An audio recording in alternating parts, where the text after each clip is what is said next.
Today I am finally using one of my first ever mains in Honkai Star Rail, and I'm of course talking about Imbibitor Lunae. Since we just got his rerun banner, I thought what a better time to go ahead and try him out with a different build that I've actually never had on him before. So for those of you who have been watching me for quite a while, you'll know that Imbibitor Lunae was like one of my favorite characters in Honkai Star Rail. I think he has a really dope aesthetic. Even to this day, he looks really cool. But admittedly, I haven't used Imbibitor Lunae in who knows how long, just because I feel like he's fallen behind a little bit. Over time, of course, you know how the power creep goes. So my stats are pretty much the same. I have 2,900 attack, almost 146 speed, but where it's really important is the fact that I have 215 break effect here, which is going to be very crucial. Now that's before any buffs as well. Thankfully, he is a destruction path character just like Firefly, so I'm using her signature light cone here, which is really amazing for break effect, giving 60% and also lowering their speed and also increasing break damage. And I'm using the standard break effect build, 4-piece iron cavalry and 2-piece forge. And similarly to Rappa, we're going to be benefiting from the planet ornament set in this video because every enemy is going to have a fire weakness on top of imaginary, so I really don't have to worry about it whatsoever. The pieces are okay, I suppose. It's just pretty much Firefly's build to an extent, just with not as much speed. I don't recall ever trying this build out on him, so I'm eager to see how it's going to do. So let's go ahead and jump right into it. So out of all of the characters that I've used for this cycle, I definitely do think that Imbibitor Lunae, of course, is going to do the least well as far as damage. I mean, it's not bad, but he's definitely the one that's not built most for this. He does have an amazing blast attack still that can help out, especially against a lot of these little enemies. But all right, let's start this off with Gallagher's ult, and that should go ahead and break through everybody. What I'm going to do is I'm going to flip this enemy back over. Hopefully they go for Dan Heng. That way I can get my ultimate maybe. That would be great. Okay, or Gallagher. Actually, that's actually really beneficial too. All right, and let's just use one here and then make sure I follow it up with my ult. Not bad, 205 on his ult. I feel like that's pretty good. And I mean, yeah, of course, the rest of the team is still doing pretty good damage. I'm going to take this opportunity to refresh with Ron May so I don't have to do it later.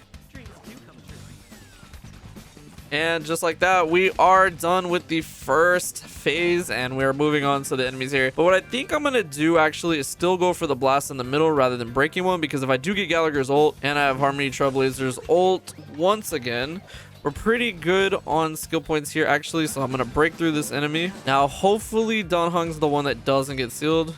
It was Gallagher. Okay, that's perfect.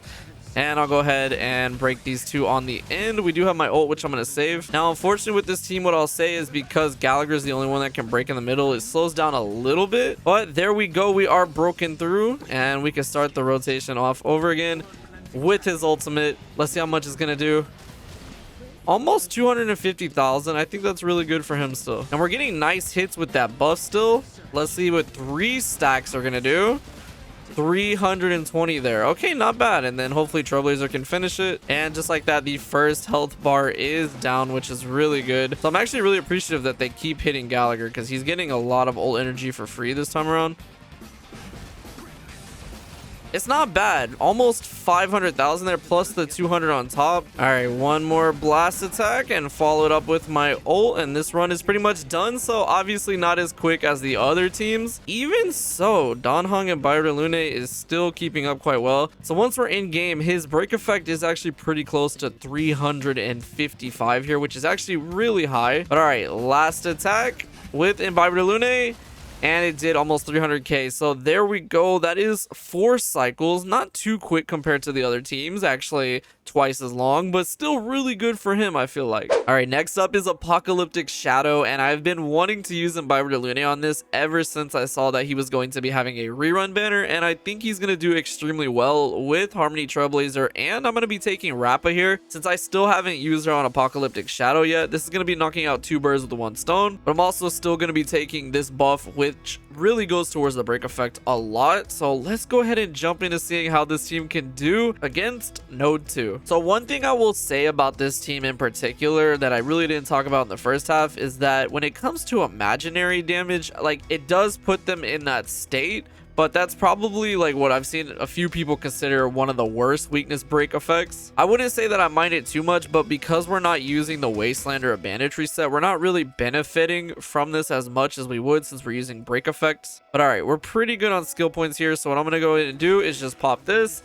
and we're gonna wait for him to refresh here. That's why I'm gonna go ahead and save everything. Okay, he's gonna refresh the toughness of all the enemies. I also have the bus coming in, so let's go ahead and drop the train in.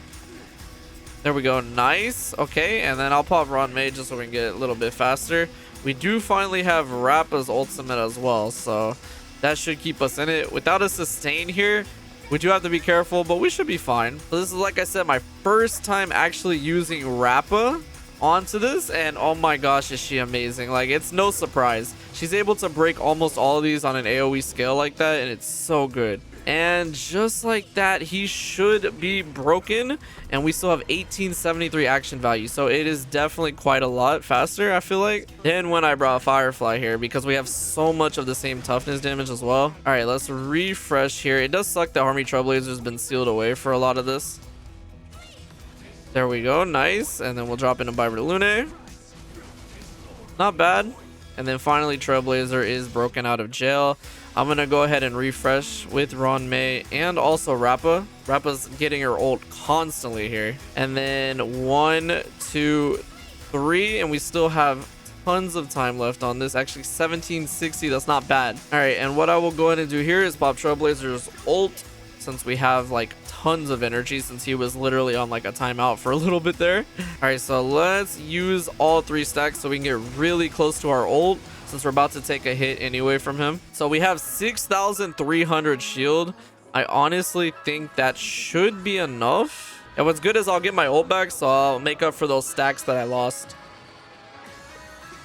Oh yeah, we're fine. We're fine. We're definitely okay. And hopefully that should be the last attack that we take damage for during this whole run. So this enemy is weak over here, so I really don't need to use my blast attacks. Okay, nice. And we can get Rappa back into her ultimate. So just like that, this run is pretty much over with.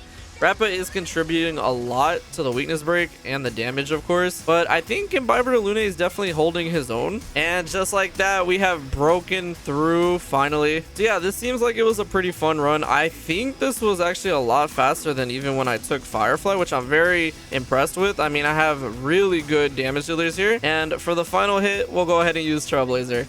And with that, we are done with a final action value of 1556 there for 3,556 total and a score of 6739. Well, I'm actually pleasantly surprised with how Imbibitor Lunae was able to do here, but Rappa definitely contributed. You can tell. I mean, this was my first time taking her onto this new Apocalyptic Shadow cycle, and I can definitely say that she stomps.